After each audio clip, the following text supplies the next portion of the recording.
昨天在美国发生这件事情，大家也要问人民的安全呢？行的安全，在美国呢，如果你有去过这个 DC area 的话，你应该有去过的巴尔的摩，你都会经过这个巴尔的摩大桥，在当地基本上是一个交通要塞。好，结果昨天突然之间成了，真的是所有的人都难以想象，怎么会发生这样的一些事情？事发当时呢，是还有多台车落水，州长马上宣布进入紧急状态，官员马上跳出来说，这不是恐攻，这是意外。好，到目前为止，大家问到底发生什么事情？消防局长出来讲了，他们说基本上啦，现在就是什么，就是有一艘船它经过之后撞到了这一座桥，然后呢就发生了这么惨烈的事件。而现在拜登也出来讲话了，承诺会帮忙修桥，第一时间赶紧前往帮忙救援。先来看看。My intention that federal government will pay for the entire cost of reconstructing that bridge, and I expect the Congress to support my effort. This is going to take some time. The people of Baltimore can count on us, though, to stick with them at every step of the way until the port is reopened and the bridge is rebuilt.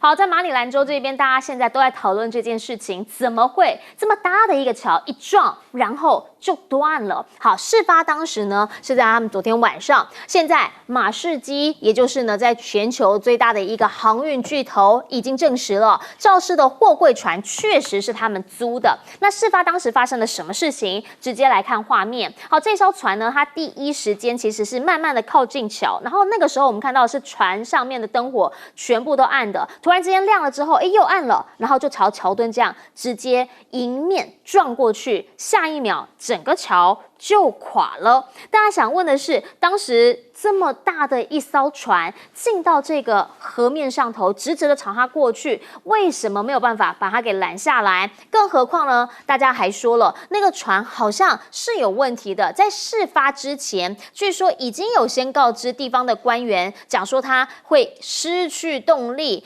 那为什么没有在第一时间去把它给拦下来，或做任何的处置，导致这一座桥就这样硬生生的被撞倒？而目前呢，最严重的一件事情就是刚刚讲的这一座桥啦，基本上现在这一条运河就是呢，这条河就是他们当地非常重要的一个交通要塞的地方。桥是，河也是。这个河呢，它专门是在运他们的煤炭的，煤炭出口可能会因为这样子的事件而中断好几个星期，大概是6星期左右，多达250万吨的运输会受阻。好 ，Bloomberg 就直接讲了，美国去年呢煤炭出口量大概7400万吨，而巴尔的摩的这个地方是全美煤炭的第2大出口港，你就可以理解全球的供应链有可能就因为这起意外导致怎么样的一个后果跟扰乱。而且呢，欧美日汽车其实有很多也都是从这边的港口给运出去的。那现在呢，桥就卡在这边，船也出不去，所以很有可能在欧美日汽车85万辆，还有轻型卡车等等的出口，包含了农产品，包含了基建原料等等，都会出不去。现在到目前为止呢，持续还在处理这个后续的意外当中。当然，大家没有办法接受的是，这应该是不会发生的事情。到底发生什么事了？美国这座桥就这样子直接被撞倒，当时桥面上还有好多台车，好多个人就掉到水里头。官员说不是恐攻，但如果是意外的话，这个意外不应该发生啊。当然不应该发生，但它发生了。那还好，不幸中的大幸是它在半夜的时候发生，1点多，晚上1点多。所以桥上的这个车辆相对来讲已经少了。这第二个呢，就是说这个船员一旦发现他的船的动力失去问题了以后，立刻回报立刻上报。那警方也尽最快的能力去拦下其他的车。所以我们看到这一次那么掉下去的车辆就为数没有太多啊，所以死伤的人数就大为减少。这个是不幸中的一个大幸。为什么会发生这个事情？我们可以看到啊。第一个，先看这个桥，这个桥是50年前设计的，是建造好的时候已经也快50年了啊，40几年的这个桥，我觉得当时他们在设计的时候，桥墩的承重就是防撞的这个设施里面啊，没有考虑到说未来人类的货柜轮是越做越大，那么集装箱是越装越多。这个货柜轮它基本上来讲是很重，它是可以9万吨，然后你想想看，它的集装箱可以装到9000多的集装箱，它的力量有多大？那力量这么大的情形下，当它的动力系统一旦失去了以后，因为它的整个舵或是整个倒车啊，它完全是靠的是动力系统、电力系统。而当它的电力系统停掉了，那您看到了这个，也就是第一次的整个熄灯，就代表它的电力系统、动力系统失能了。那因此备用电力立刻启动，备用电力启动以后没有几秒又熄火了，这代表2个东西都同时失去功能。失去功能了以后呢，即使它把锚都把它丢下来，那基本上来讲锚也拉不住这么重的一艘船，那这个船就一直往前移动的情形下，你想想看，几万吨的船去撞到那个桥墩，那当然桥墩就立刻就受到严重的创击，然后再加上力学的关系，那么整个桥就往下塌。我觉得这个给我们大家一个很重要的一个经验跟教训，就是说过去几十年前设计的桥墩的承重跟现代我们一直发展起来的货柜轮的这个重量，是不是都要重新去计算？我觉得这个部分里面是必须要以后预防以后的事情。那对于美国现在麻烦的地方是在于，您刚刚讲的这个港口是如此的重要，对，而且它对华盛顿 DC 对于整个地区的货物的输出跟输入是如此的重要。而它要到1个半月以后才能够恢复，才能够把这个疏通出来，这个不是一件容易的事情。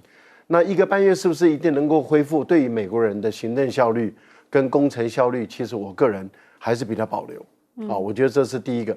第二个呢，就是居民的生活一定会严重的干扰到，尤其是来往于两岸之间的这些居民，他们的生活一定会受到严重的干扰。那这个部分更短时间是绝对不可能解决的。我想这个都对于马里兰州的居民，或是对华盛顿地区的民众来说的话，那当然都已经会产生很大的困扰。不过还好，这是马士基已经出来说是他承租的船，是新加坡的旗着，然后是韩国人制造的船，所以跟中国大陆都无关。因此，如果美国的媒体跟美国的政客要把它牵拖到中国大陆去的话，这次恐怕就没有这个机会了。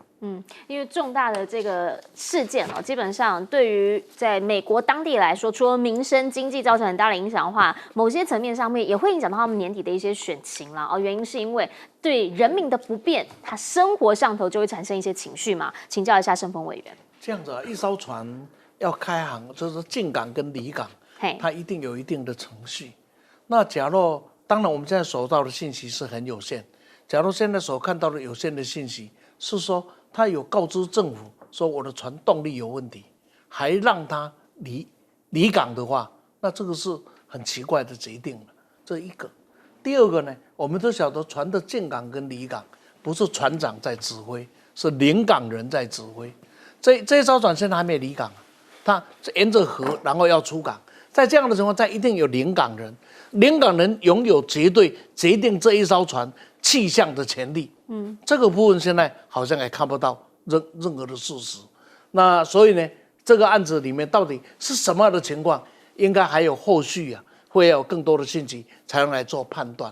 不过呢，有几件事第一个我是接一下我们赖教授的话，我说还好这个桥是在美国，这个桥在大陆有没有？那有故事了。什么豆腐渣啦，有没有？什么贪官啦、污蔑的，大概故事又讲不完。在美国就没有人讨论这件事情，是吗？别忘了，美国工程师协会曾经公告过，美国的围桥是4万座用万座单位，好像接近10万的样子，我记得它的围桥，我不晓得这一座有没有被列为围桥。那因为美国的基础建设现在已经知道了。能不做就不做的地步能不维修不维修，所以美国的铁路、美国的公路的维修也已经到了简直是匪夷所思的地步了。这个最近要是到美国，即使到了纽约，这么是经济条件最好的城市，你看那个街道啊，那真的，你真的会摇头。这个摇头就是30年前去美国的时候会说一句话：国家的建设要像这个样子。30年后去美国会说国家的建设怎么是这个样子？所以这一条桥是不是围桥？是不是工程师协会里面所公布的围桥？假如是的话，怎么还放任了到今天这个样子呢？第二个，联港人在这里扮演的角色；第三个，州政府有没有让这一艘船的进出是完全按照 SOP 来进行？所以从这样的角度来看，看看美国怎么公布这件事。美国不是喜欢讲透明吗？凡事要透明吗？我们真的很想看看这件事情，美国到底能透明到什么程度？好，我们刚刚特别提到哈，这一座桥它所位居的这个港口，对于美国来说是一个经济、煤炭运输、车汽运输很大的一个港口，所以现在会影响到的，基本上呢就是他们的经济问题。要怎么样来度过这一段？来请教炳哥。这个对美国当然是非常麻烦的，因为说真的，你在港口进出要道有这么一条桥，其实本身就限制了这个港口很多的发展。那为什么几十年都没动？是有什么其他原因，还是因为牵涉到经费啊，还是交通的问题？这个就不知道。那但是我必须讲，现在要去解决，恐怕没这么好解决。拜登会赶快就说：“哎，我中央要出这个钱。”其实很明显就是很怕会影响到选情，所以赶快说：“啊，我中央来出，我中央来出，我负责来处理。”其实照来讲，拜登也可以摆烂，就说你把什么地方政府自己要去负责啊，他也可以这样讲。但是现在他很怕，因为那个情绪是会累积的，而且不是只有当地人受到影响，是所有进出口货物全部受到影响，那个产生的后续效应非常大，所以拜登才会紧急做这样的一个处置。可是这整个发生的过程很怪，先讲这艘船2015年才建成，然后呢，他2016年就撞过一次船。他2016年在安特卫普的时候，就直接把港口撞烂，然后当时船长跟引水人都在上面，然后就是他指挥不当，然后出事。就这一次呢，船长跟引水人也在上面，他又撞，8年之后又再撞一次，所以这是到底应该不是同一个船长了，我猜啦，但只是说怎么会这么奇怪？那当然你要去联想，也可以联想很多，但这应该就是一场意外。只是问题是，你知道吗？他们的工人是讲说，船一离开港没多久，他们就闻到奇怪的味道，那个燃烧不完全，然后好像那个燃料里头有渗入杂质，还是这些状况，然后整个引擎室里头都是那怪味道，然后很快的就失去动力。然后第一个，这个船2015年就建成的船应该是新船的，新船你没有任何紧急应对措施吗？就眼睁睁的看它一路往桥上去撞，这不是很怪的一件事情吗？然后再来呢，就是他们发生了这件事之后，他联系了当局，那当局也没有任何能够去反应应对的措施吗？比如说派一些牵引船啊，或者什么东西把它带走，或者是把它拉住，对，把它拉住或者怎么样，好像都没有办法去做这个反应。所以我觉得这件事情其实就是告诉大家说，其实美国虽然是世界强国很多年了，可是也因为这个光环掩藏了很多它的。不管是程序上的漏洞也好，工程上的漏洞也好，都被他过去的光荣所掩盖住了。我觉得借由这一次事件，美国可以重新去检讨它的工程品质，还有它整个船舶离港的 SOP 到底有没有做到确实。我觉得这对他们来讲是一个好机会。那至于说进出口货物这些东西，以这个船那个港口现在被撞成这个样子你光是要清除那些残骸，让船能够走，至少1-2个礼拜的时间，我看跑不掉。所以这个对美国未来是一个大麻烦，可是拜登如果不赶快处理，一定会影响到他的选情。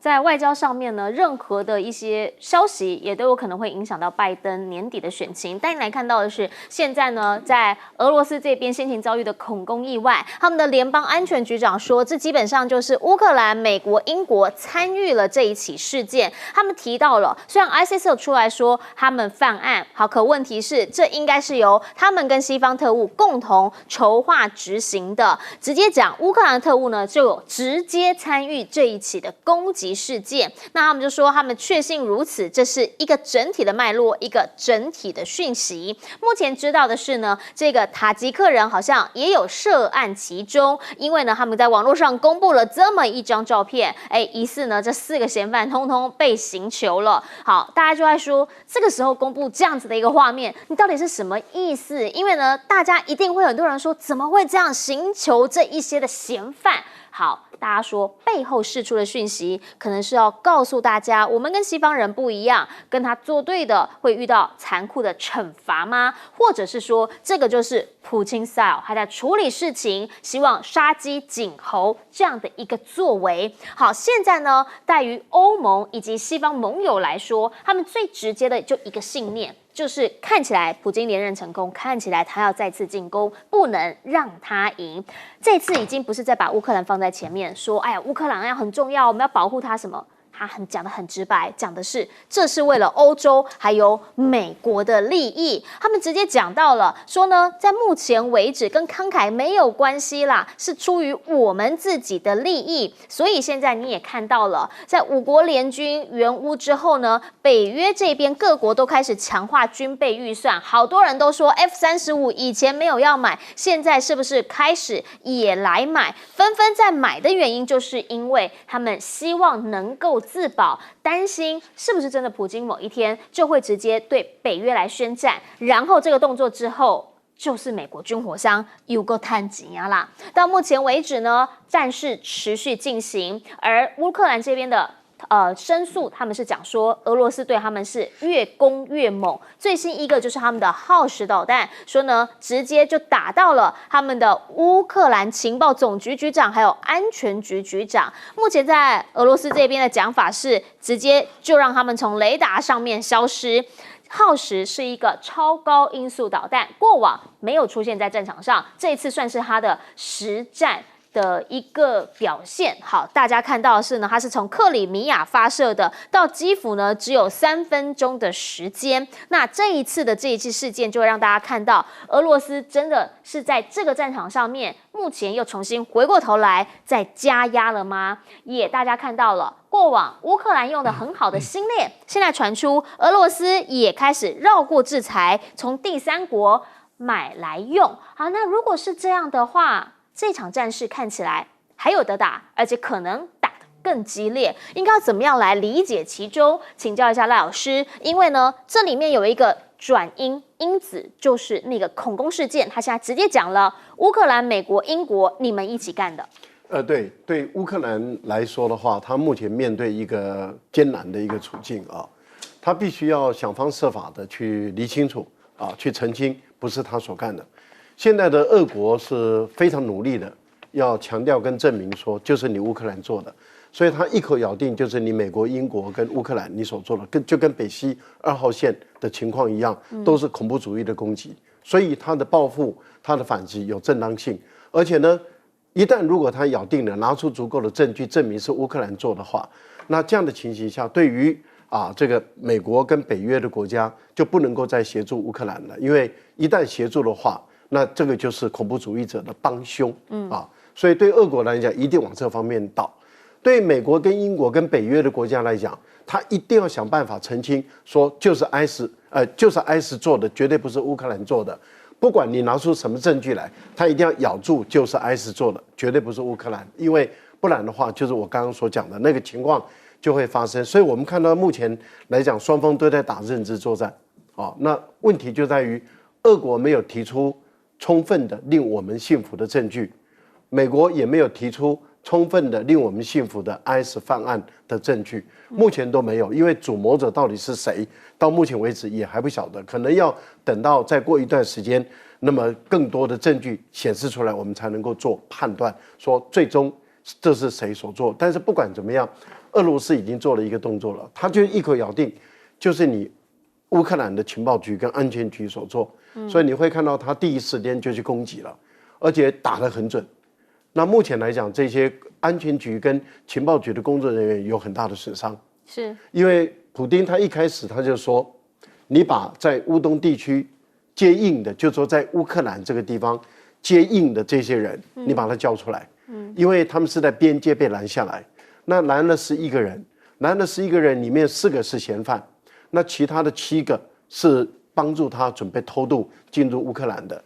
那你要进入乌克兰，乌克兰方一定有这个接应的人，俄国要求你乌克兰把他交出来，那乌克兰一直否认说根本跟我无关嘛，那这样的一个情形下的话，那对于这个人乌方的人，俄方就说那你一定把他们杀了灭口，所以他第一时间就先把乌克兰的这个他的安全局的局长或者情报局局长，如果能够在第一时间杀了他，然后让这些人接应的人没有办法被灭口，那如果俄国的特工人员能够进去把他们抓回来，那这样的话可能可以提供更多的证据。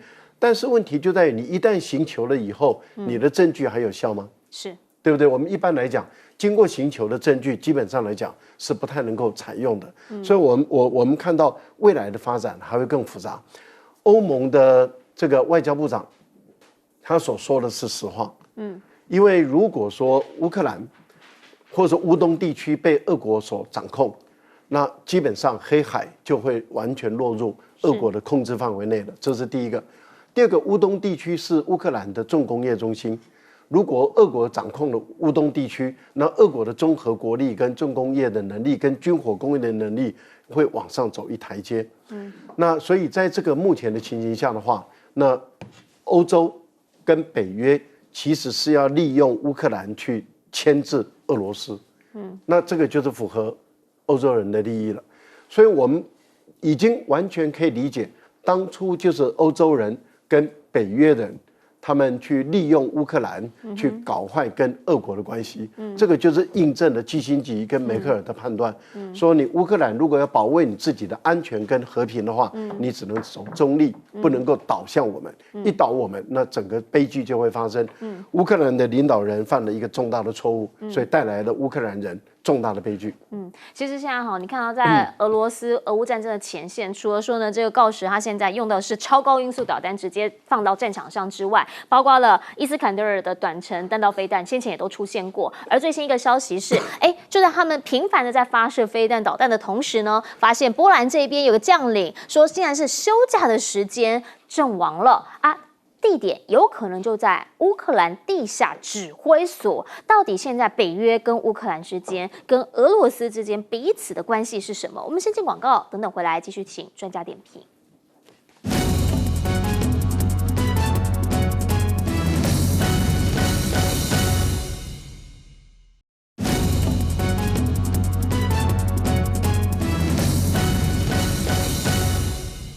好，我们刚刚讲到在俄罗斯他们现在有非常非常多的动作，在恐攻事件之后，其实他们也开始在定调了。请教一下盛峰委员，是这样子啊？这个现在是信息非常的有限，所以要现在探知真相啊，是言之过早。但是我们来看几个有限的信息透露出来，我们可以来看一些值得我们去观察的方向。第一个呢，就是买凶杀人，但是呢是归给恐攻的人头户啊 ，IS。现在你不知道 IS 是恐攻的人头户，任何恐攻发生，就 IS 就是在这，就是我啊，是不是它不重要？那问题就在哪里？就我们看出来是买凶杀人，而不是圣战士。因为它整个的过程里面，所以显然不会 IS 去买凶杀人。IS 有的是可以杀人的圣战士，所以 IS 是假的。那谁去买的？这个第一个问题就值得我们来看了。第二个，你觉得那公布那4个人像杀手吗？那我觉得人已经落到苏联的手中了，俄罗斯的手中。那他公布的这4个看起来不像杀手的，是杀手吗？那会不会在换某一种烟幕，正在调什么东西出来？因为这4个实在不太，而且他是刑求的给你看，不是讲我的态度，这里面都是很诡异的啊。那为什么我要这样来讲杀手？这几个人在那么大的场合里面拿的枪是行刑式的开枪，昨天我就提过了，要开枪没有那么简单了。普通人一把枪丢给你，然后对着你这样开枪，你敢了？你抖都抖死了。所以那个开枪的人跟现在抓到的人是不是同一批人？有没有被调包？假若这4个是真正的凶手，我不认为俄罗斯现在会公布。你想想，因为它不合逻辑，它一定不太是。所以呢，这4个人在往路上的过程里面，是不是已经被调包了？所以抓了4个不是的。既然不是了，所以我现在正在布一个什么样的局给大家看呢？另外一个信息是塔吉克政府是打死不承认这几个是塔吉克人，而这些人说我是塔吉克人，这个是很奇怪。所以现在呢是有限的信息，没有办法得出真相，但是有限的信息都提供我们呢很奇怪的话，所以这个事情我觉得后面还有得发展，但是可以做一个结论，最倒霉的一定是乌克兰，因为站在俄罗斯的立场，无论如何这一笔账一定要挂在乌克兰的身上，这样才有理由把特别军事行动变成为战争。我们先进广告，广告回来我们要请彬哥帮我们总结。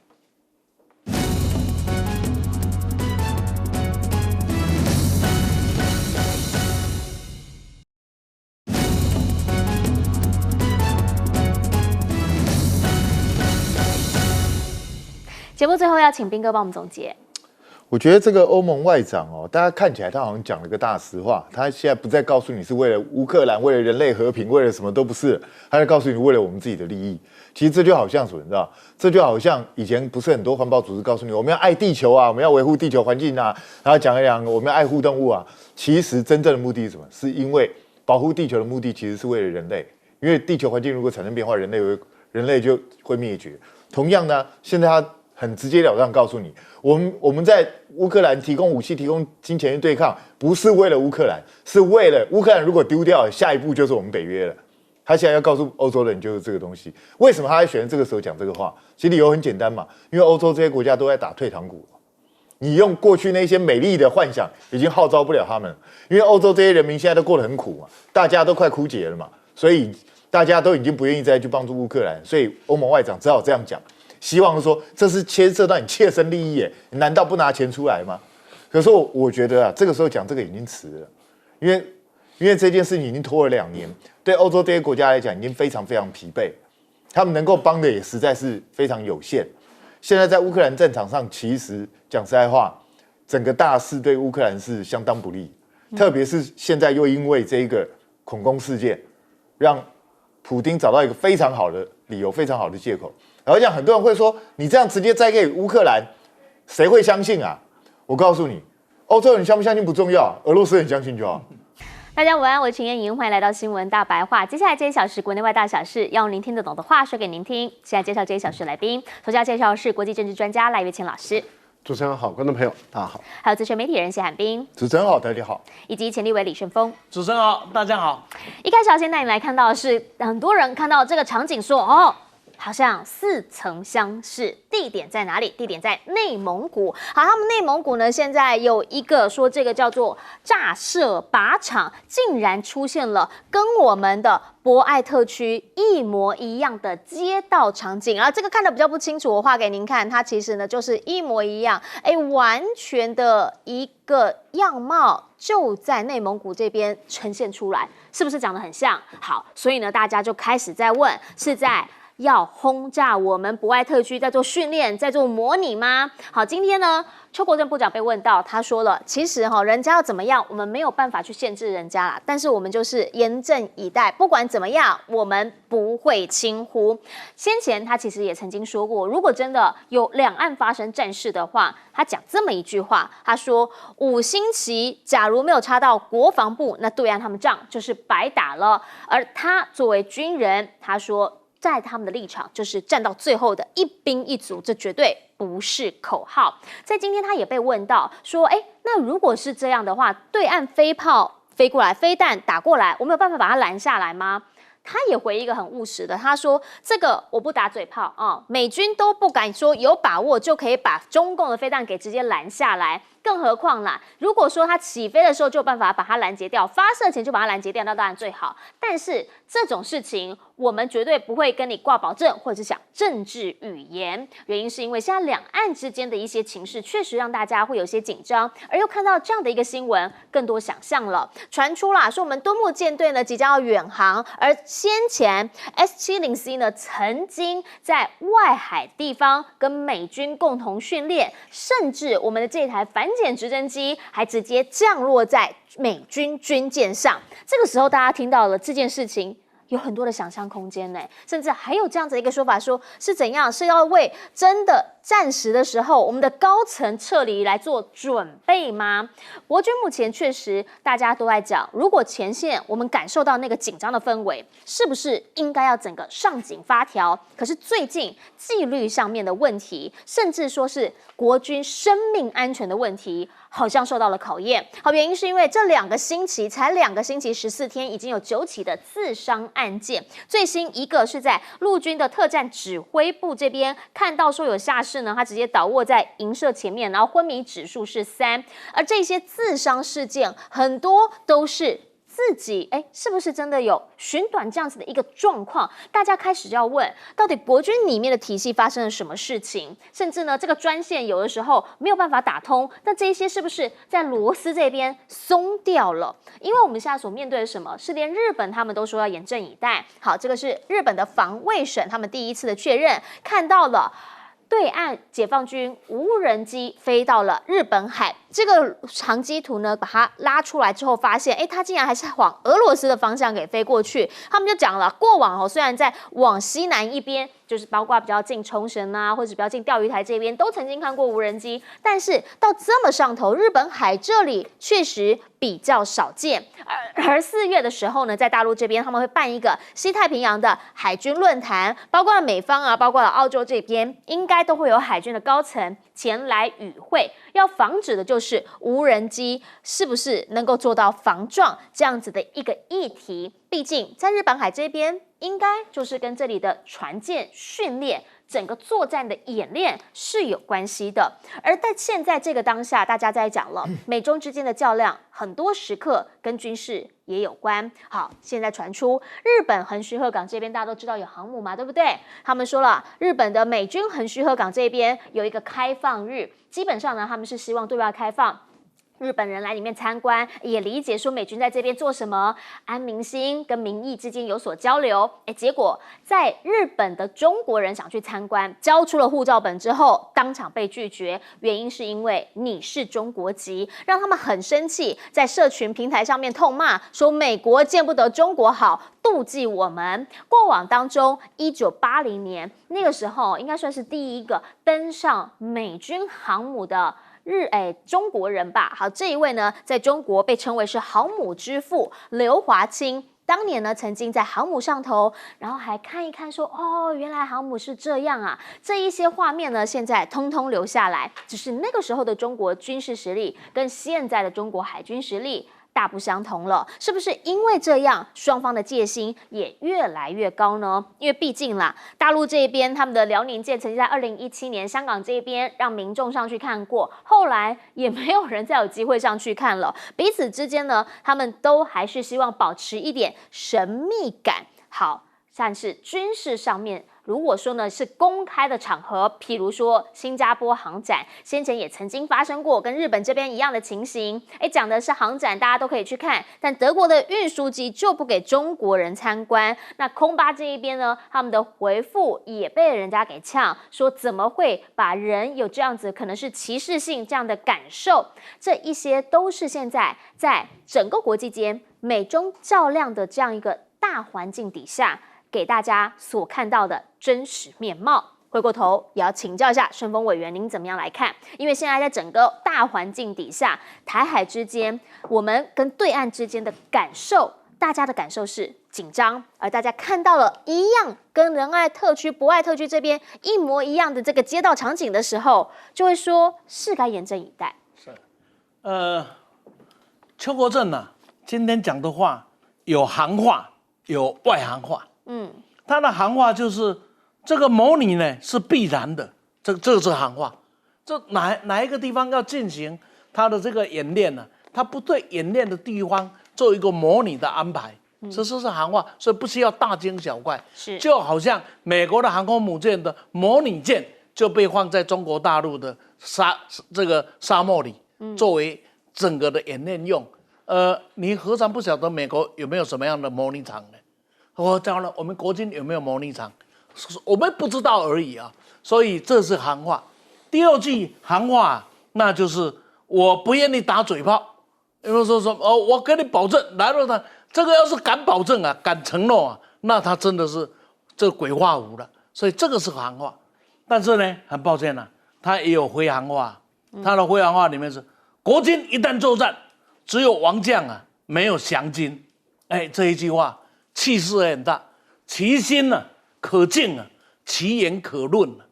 别忘了，国共内战的时候啊，这个在这个民国30年到38年里面，降将有多少啊？不，话不要讲。话不要讲太快，也就是说这个的职位5星级插在这个国防部长，这话不要太大。有时候我们说不定也要撤退到南部去打呢。那时候说不定就被插上去了，那是不是就要投降了？哇，这个话都是，作为一个确保国家安全的政务官，讲话真的要小心，要讲行话，讲真话，但不要讲那一些听起来是经不起考验的怪话啊。第二个呢，就是美中台目前的一个情况呢，包括那个直升机啊，这个上敦睦舰队啊，上这个美方的舰队等等，其实我觉得我们要小心。这个碰撞什么时候发生？就是务实的台独有没有一步一步的在切香肠？也不要忘了，务实的统一有没有一步一步的在往前推？那我要请问，美国之间的务实的台美关系有没有一步一步在往前推？就是大家都在切，切到最后会碰面的，碰面的时候怎么办？所以大家需要有宏观的态度，也要有悲天悯人的心情，不要以为只有你在切，你在务实的台独一步一步的切，不要忘了中国大陆也很务实的统一，一步一步的切。美国，你也不要认为啊，我这样东偷一点，西偷一点啊，这个呢，台湾的军队来美国训练是国民军，国民兵接受训练的，不是正规军来接受的。我派的教官来，我是把衣服换掉了，变成平民的样子，都是在切香肠，切到哪一天会不会出问题？这个才是。至于那个无人机有没有到日本的上空呢？那个不重要，那个不到上空那才奇怪呢。美国的侦察机有没有到中国大陆的上空？那没有才奇怪了。被发现是自己差，不被发现才叫高招啊！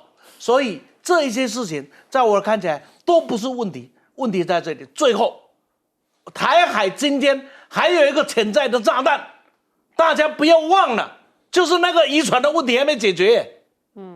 渔船的问题到目前为止，确实谈判之间已经先而且大家有这样一旦红情，然后民进党准备一副头鬼心都鬼啊。那你觉得大陆会让他头过身就过吗？2个尸体还放在金门呢。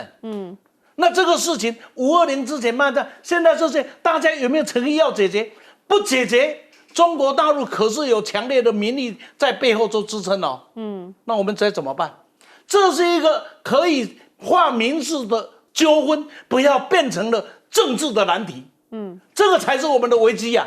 那个直升机停哪里，真的是很值得关注，但还没有到那么重要。渔船会带来的意外的黑天鹅，假如我们不去注意，还在那边讲这个，听了没？日本的官方长官在那边讲东讲西的，没有那么重要的。假如日本那么关切台湾，赶快要民进党政府把渔船的问题解决了。是黑天鹅还是灰犀牛，就已经快撞上来了。这个感受上面，可能每一个人的评论判断都不太一样。请教彬哥，我觉得这个邱国正讲的是正确的，就是双方既然假想敌都是对方，那你去模拟攻击对方的这些重要的一些据点，这是很正常的事情，而且他也不是第一次这样干。以前我们在朱日和就直接看到总统府都被那样干在那个地方了，对啊，所以这个也没有什么，我觉得这都很正常。只是他这次这个图呢，上面有2个蜿蜒的，好像地道一样的东西，一路冲到228。是，请问一下，那个到底是发生什么事？是我们真的有这个地道吗？我不知道，还是连共军都知道了，我们一般人都不知道的事情，那就比较厉害。所以我觉得这些模拟都是日常，导致我觉得重点不在于我们拦不拦得住人家的飞弹，拦是肯定拦不住了，你拦住1枚能够拦住1000枚吗？这不可能嘛，实战上没有这种事情发生嘛。重点是，我觉得应该要去问邱国正，就是一旦发生了这些状况的时候，我们的应变计划到底是什么？是你只是告诉我说国防部没有被人家插上5星旗你就白打，那总统府被人家插了怎么办？那怎么办？你国防部没被插，总统府被插，直接被斩首了怎么办？所以我们到底要怎么去因应？现在延长1年的这些兵役的这些义务役，真的能打仗吗？真的有办法帮我们去抵抗吗？我们真的已经要面临战争了吗？我觉得大家都有很多问号，但是邱国正显然有些能打，有些不能打，所以这就是我们最忧心的。那你看最近国军也好，包括他最近的一连串的演练，包括这个 S-70C。好像一副就是不断的在告诉我们战争已经很接近了，然后一旦发生战争的时候，可能有人要跑了，就是这样。你不断的传递这些讯息，到底是要让台湾老百姓见怪不怪、奇怪自败呢，还是要大家人心惶惶，能够逃人先逃？我不晓得一直做这些动作到底是什么。这样子其实民进党过去不是每一次只要有人提到说台海快要发生战争，他就说认知作战，讲的怎么样？可是问题是，现在你们自己在做这些事情啊，那请问一下，这到底是谁在认知作战？是你在认知作战吗？实际上你没有要逃，你准备要打到最后，还是怎么样？我不晓得。那老共的无人机去日本海，这个是理所当然的事情，他一定会去嘛？他不去才比较奇怪，我觉得。他现在就是要看这个，我觉得主要是要看这无人机的型号，它到底是以陆基的直接飞过去，还是以海上船舰载的无人机？陆基的很远呢。对，陆基是很远啊。所以就是它有无人机的航程也是很远的啊。所以它到底是陆基的，因为它如果能那么远，表示它是不是借由卫星操控？对，而不是就是直接的一般的就是船舰的，因为船舰可以比较近距离的操控。所以我觉得主要是应该要去探究这个东西。当然，这个日本人会去研究。那至于说美国人不让中国人去登航母去参观，老实讲，我觉得第一个，这些大陆朋友应该高兴啊，表示美国人怕你了嘛，不就是这件事吗？不然的话，你一个平民百姓，你去看，你能看出什么东西来？你看不出来。而且美国航母的照片在网络上到处都有，其实也没什么好隐瞒的。那表示他怕你了，所以你们应该高兴，表示现在美国真的已经把你们当做一个潜在的对手，一个可怕的对手。这是你们的光荣啊，应该觉得高兴。是，请教老师。确实啊，因为大陆有这个模拟的一个攻击的一个对象跟目标，例如说以总统府跟周边的这些重要的一个政治经济中枢，例如说包括外交部、包括这个中央银行，甚至包括行政院等等的整个政军中枢作为攻击的一个目标，我觉得这是理所当然的事啊。所以邱国正认为这个是很合理的一个推断啊，我觉得这个是对的。但是邱国正认为说我们严阵以待，严阵以待也效果不大啊，因为他自己也承认导弹并不都能够拦得下来。严格上来讲啊，超高音速的10倍音速的导弹，基本上来讲，以现有的台湾的防空力量是拦不下来的。那为什么中国大陆要做这个事情？就是说，一旦你台湾民进党当局，例如说赖清德，你一旦宣布台独，那大陆就马上要动手了。因为他不得不动手，为什么？因为这是法律的问题，反分裂国家法被触动的，他就要启动。那一旦启动，所以我判断啊，因为拦不下来，然后又一直以这个地方为他们的已经很熟悉的一个战争，也包括导弹。所以赖清德如果要宣布台独的话，他应该不会在总统府，或是在总统府的地下道，因为我去过啊，我在那边工作过嘛，所以我原来在总统府工作过，我们到地下道待过。所以他基本上来讲，他把它画出来，就告诉你说，他也知道掌握住。所以我判断啊，赖清德不会在他的办公室或者是在他的官邸来宣布台独，他一定跑到一个更安全的地方来宣布台独，因为不然的话一定会被打到。邱国正说会站到一兵一卒啊，这是鬼话。我到目前为止没有看到哪一个国家站到一兵一卒，没有，连日本，尤其是民进党一直崇拜的日本。崇拜到五体投地的日本，有武士道精神的投降的也很快啊，在中国大陆那边一整片投降，那么也没有站到一兵一卒，所以不要说鬼话，不可能的，人类间还没有发生过这种。你告诉我哪一个案例，哪一个国家的战争打到一兵一卒？没有过。例如说谈到有关于到美舰啊，这个跑到那边去，不能排除哦，因为相同的飞机嘛，相同的飞机，那么如果一旦发生状况了，然后台湾的这个赖清德或者是过去的蔡英文，那么溜到那个地方去的，是不能够完全排除，因为绝对会有做这个演练啊，因为过去蔡英文一上来了以后，马上做这个逃亡演练，这个就已经很清楚了。所以我觉得，对于民进党当局来讲的话，怎么先确保他自己的安全，他一定列为第一个重点。对人民的安全呢，人民的安全呢，大家其实才是最在意的，因为什么？人民才是大多数啊。